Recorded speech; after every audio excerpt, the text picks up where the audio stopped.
Lorsque votre hématologue ou votre oncologue a réuni les résultats des différents examens que vous avez passés, il a désormais toutes les cartes en main pour vous proposer la prise en charge la plus adaptée pour vous. Mais comme on est toujours plus intelligent à plusieurs que tout seul, il va d'abord en discuter avec des confrères au cours d'une RCP. Si vous lui en donnez l'autorisation, votre médecin spécialiste présente votre dossier lors d'une réunion particulière, appelée Réunion de concertation pluridisciplinaire ou RCP. Des RCP ont lieu très régulièrement dans votre centre de soins. Elles réunissent le ou les médecins qui vous suivent déjà, d'autres médecins de différentes spécialités et souvent d'autres professionnels de santé, pharmaciens, infirmières, psychologues et assistantes sociales par exemple. Ensemble, ils examinent la situation de chaque patient. Et toujours ensemble, ils déterminent quelle prise en charge est la plus adaptée pour chacun d'entre eux. Votre dossier est étudié en détail.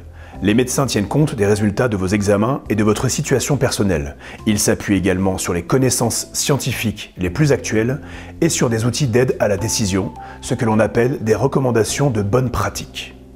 À l'issue de la discussion, ils déterminent quelle prise en charge est la plus adaptée pour vous, c'est-à-dire quels sont les traitements et les soins dont vous avez besoin. Après la RCP, la prise en charge envisagée vous est présentée et expliquée en détail par votre médecin spécialiste au cours d'une consultation. Il vous indique notamment quel traitement vous est préconisé, comment il est administré, pendant combien de temps, quels sont les bénéfices attendus, les principaux effets indésirables qui peuvent survenir et les différentes étapes de votre suivi. Vous pouvez poser au médecin toutes les questions que vous jugez nécessaires pour bien comprendre ce qui vous est proposé.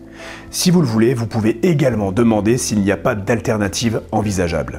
À l'issue de la discussion avec le médecin spécialiste, c'est vous qui décidez d'accepter ou pas la proposition de prise en charge.